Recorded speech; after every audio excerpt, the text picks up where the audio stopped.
वो बेच रहे हैं भारत को, खामोश मैं कैसे हो जाऊं। मैंने कसम उठाई है, मैंने कसम उठाई है, मैं देश नहीं बिकने दूंगा। मोदी मोदी, हर घर मोदी, हर घर मोदी, घर घर मोदी मोदी। मैंने तो मोदी जी को बहुत वोट डाला था, डलवाया था हर जगह से, इतना पोपट हो गया। कहाँ मुंह लेके जाए, कहाँ मुंह छुपाए। मोदी जी क्यों किया आपने ऐसा, क्यों किया हम लोगों के साथ। हम लोग अंधभक्त कहलाते थे, सुबह शाम आपकी पूजा करते थे। आप पापा हैं हम लोग के, आपने ऐसा क्यों किया। देश बर्बाद कर दिया आपने हम लोग का, कहाँ मुंह लेके जाएंगे। सब चमचे हम लोग को चिढ़ा रहे हैं, देश बेच दिया आपने। देश को हिला देने वाली सबसे बड़ी खबर हमारे सामने आ चुकी है। पीएम मोदी ने कैबिनेट बैठक में मंत्रियों को सलाह दे दी है। वो सलाह क्या है, पहले वो सुन लेते हैं। बड़ी खबर आपको यहाँ पर बता दें, कैबिनेट बैठक में पीएम मोदी की मंत्रियों को यहाँ पर सलाह है। गर्मी पर पीएम मोदी की मंत्रियों को सलाह यहाँ पर दी गई। यहाँ मंत्रियों को ज्यादा पानी पीने की सलाह दी गई है। कोई और जिस तरीके से लगातार भीषण गर्मी का प्रकोप पूरे उत्तर भारत में यहाँ पर जारी है, उसको लेकर सीधे सीधे सलाह यहाँ पर दी गई है प्रधानमंत्री की ओर से कि हाइड्रेटेड रहें, ज्यादा से ज्यादा पानी पिएं। अब फिर वही बात हो जाती है, सीबीएसई बोर्ड की चेकिंग, एसएससी का पेपर लीक, महंगाई, पेट्रोल, ये कोई बातें हैं क्या करने की। पानी पियो पानी, क्योंकि पानी पिएगा इंडिया तभी तो आगे बढ़ेगा इंडिया। हमारे यहाँ ऐसा ही होता है। ये नीचे कोई टूटी हुई सड़क नहीं है, ये हमारा टैक्स का पैसा है जो ऐसे ही गड्ढे में जा रहा है। ये जो नीचे वीडियो है जिसमें ये आदमी इस टूटी हुई सड़क को दिखा रहा है, ये है गंगा एक्सप्रेसवे, जिसका इनॉग्रेशन 1 महीने पहले 29 अप्रैल को प्रधानमंत्री मोदी ने किया था। कितनी बड़ी बात है कि 1 महीना लग गया सड़क को टूटने में। अब लोग बोलेंगे कि इसमें कॉन्ट्रैक्टर की गलती है। नहीं, किसी कॉन्ट्रैक्टर की गलती नहीं है, इसमें गलती तो इस आदमी की निकलेगी जिसने सच दिखाया। सही बात है। 2020 से 2024 के बीच हमारे देश में लगभग 9,000 लोग सिर्फ टूटी सड़कों की वजह से मरे थे। मतलब पहले पैसा कमाओ, उस पे टैक्स दो, फिर गाड़ी खरीदो, उस पे टैक्स दो, रोड टैक्स दो, दुनिया भर के टैक्स दो, फिर टोल टैक्स दो, और उसके बाद ऐसी सड़कें मिले और फिर इन्हीं सड़कों पे कहीं ना कहीं एक्सीडेंट होकर मर जाओ। तो लेने के देने पड़ गए। तो अनभक्तों, मोदी जी ने फाइनली 12 सालों में पहली बार मीटिंग करी बेरोजगारी, महंगाई और पेपर लीक पे, और समाधान पता क्या निकला कि मंत्रियों से कहा कि तुम लोग पानी ज्यादा पिया करो, पानी कम पीते हो ना, तभी ये सब हो रहा है। मोदी जी नहीं चाहिए हमें अच्छे दिन, प्लीज हमें तो वो बुरे दिन ही लौटा दीजिए। 60 रुपए का पेट्रोल, 80 रुपए का सरसों का तेल और 400 का सिलेंडर। प्लीज हम तो बुरे दिनों में ही रह लेंगे, ये अच्छे दिन हमसे बर्दाश्त नहीं हो रहे हैं आपके, प्लीज। और आगे से ये मत कह देना अच्छे दिन आएंगे, हम बुरे दिनों में जीना चाहते हैं, हमें वही वाले बुरे दिन लौटा दो। गाइस, किस किस को वही वाले बुरे दिन चाहिए, कमेंट करके बताना। ओके। ये जितने अंधभक्त चिल्लाते फिर रहे हैं ना कि पेट्रोल डीजल चाहे 5,000 रुपए प्रति लीटर हो जाए, फिर भी कोई मसला नहीं है, खरीद लेंगे, लेकिन चाहिए तो मोदी ही। यकीन मानिए, 1 महीने इनका राशन कार्ड बंद करा कर देखो, जिस दिन मुफ्त के 5 किलो चावल नहीं मिलेंगे, उसी दिन इनके मसला और तसला दोनों ही एक साथ हाथ में आ जाएंगे। यूपी के अमरोहा में हजारों मुसलमानों ने गाय को राष्ट्रीय पशु घोषित करने की मांग की। पश्चिम बंगाल में भी मुसलमानों ने यही किया, गाय को राष्ट्रीय पशु घोषित करने की मांग। तो आपको क्या लगता है, भाजपा गाय को राष्ट्रीय पशु कब घोषित कर रही है? हमको नहीं पता। मुझे कभी नहीं भूलेंगे, मैं 2 साल से ना सांसद हूँ ना मंत्री हूँ। तो आज भी अगर कांग्रेस पार्टी मुझे याद करती है तो सोचिए चोट कितनी गहरी होगी। किसी को ना भूलने की जो परंपरा है, ये बीजेपी पार्टी ने ही तो डाली है। सही पकड़े हैं। 60 साल पुराने नेहरू जी को आज तक याद किया जा रहा है। तो दीदी, आप तो 2 साल पहले ही छोड़ी हैं राजनीति, आपको तो याद ही किया जाएगा अगले 60 सालों तक, क्योंकि सिलेंडर के लिए आप बोल नहीं रही हैं। पहले तो आप लेके सड़क पे बैठा करती थी ना, अब नहीं बोल रही है तो लोग याद कर रहे हैं। और ये परंपरा, ये नियम आप ही ने तो सिखाया है, आप ही लोगों ने तो डाला है कि 60 साल पुराने नेहरू को याद करो, उससे पुराने अंग्रेजों को याद करो, उससे पुराने मुगलों को याद करो।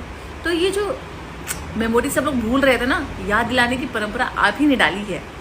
तो कैसा लगा आपको? क्या बोला? बेटी बचाओ बेटी पढ़ाओ? कहाँ बच पा रही है बेटी, कहाँ पढ़ पा रही है बेटी? बेटी पढ़ने जाती है, नीट की छात्रा होती है, तो उसका रेप हो जाता है और उस रेपिस्ट को तुम लोग आजाद कर देते हो, उस रेपिस्ट को बेल मिल जाती है बीजेपी की सरकार बनते ही। अरे साला इतना अलगे फ्रॉड चल रहा है। और अगर बाप अपनी बेटी को बचा लेता है और पढ़ा लेता है और पटना जाता है एग्जाम दिलाने के लिए, तो वहां पर बाप के सामने बेटी को घसीट कर लेकर जाया जाता है, बाप के सामने बेटी का रेप किया जाता है। ये है, ऐसे पढ़ाओगे, बेटी बचाओगे और बेटी पढ़ाओगे। कहाँ बच रही है बेटी, कहाँ पढ़ पा रही है बेटी? ना तो बेटी बच पा रही है और ना ही बेटी पढ़ पा रही है, समझे? तो लेने के देने पड़ गए। बधाई हो यूपी वालों, आपके प्यारे योगी जी ने आपकी भलाई के लिए बहुत बड़ा फैसला लिया है। बिजली कटौती को लेकर आप लोग बड़ी शिकायतें कर रहे थे, इसीलिए योगी सरकार ने बिजली के दाम भी बढ़ा दिए। दरअसल बीजेपी सरकार ने बिजली के बिल पर 10% फ्यूल सरचार्ज लगा दिया है। इतना गलत कैसे हो सकता है भाई? इसका मतलब है कि अब तक जिसका बिल 1000 रुपए आता था उसे अब 1100 रुपए देने होंगे और जिसका 2000 रुपए आता था उसे 2200 रुपए देने होंगे। यानी अब आप यूपी के विकास में और ज्यादा योगदान दे पाएंगे। जून के बिल से आपको ये सुविधा मिल जाएगी। इसकी वजह पता है क्या है? दूध, पेट्रोल, डीजल, एलपीजी और सीएनजी के दाम बढ़ने के बाद भी आपकी जेब में कुछ रुपए बच जाते थे। तो योगी जी ने सोचा क्यों ना इस बचे हुए रुपयों को भी देश हित में लगाया जाए और झट से ये फैसला ले लिया। वाह! भारत में प्लास्टिक वाले नोट को लेकर चर्चा काफी ज्यादा तेज हो गई है। रिजर्व बैंक ऑफ इंडिया जल्द ही आपके पेपर वाले नोट को प्लास्टिक के नोट में बदल सकती है। यानी अब आपके जेब से लेकर पर्स तक और रोजमर्रा की जिंदगी में जो पैसा आप खर्च करेंगे वो पेपर का, कागज का नहीं बल्कि प्लास्टिक का होगा। बिल्कुल सही सुन रहे हैं आप। देखिए, एक रिपोर्ट में ये बताया गया कि रिजर्व बैंक ऑफ इंडिया जो लगातार बैठकें कर रही है, एक मास्टर प्लान इसके लिए तैयार कर सकती है, जिसमें फैसला लिया जा रहा है कि ये पेपर वाले नोट जो है इसे बदलकर प्लास्टिक का किया जाए। अब इससे पहला फायदा तो ये होगा कि पेपर वाले नोट के मुताबिक ये प्लास्टिक वाले नोट बनाना आसान होगा और सस्ता पड़ेगा। पेपर वाले नोट को बनाने के लिए ज्यादा पैसे लगाने पड़ते हैं, लागत ज्यादा लगती है, लेकिन प्लास्टिक वाला नोट जो है वो कम लागत में ही बनकर तैयार हो जाएगा। ऐसा है क्या?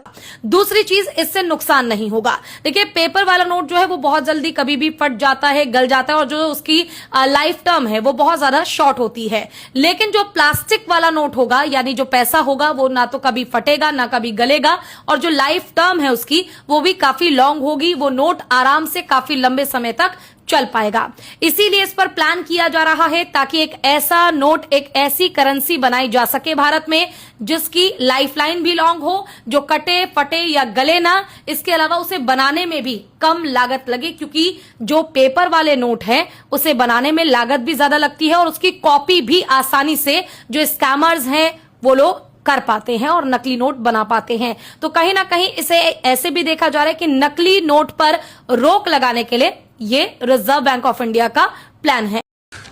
तू समझा? हाँ। ये तस्वीरें जो इस वक्त आप देख रहे हैं ये उत्तर प्रदेश के अमरोहा से आ रही हैं, जहां ईद के मौके पर मुस्लिम समाज एक सुर में गाय को राष्ट्रीय पशु घोषित करने की मांग कर रहे हैं।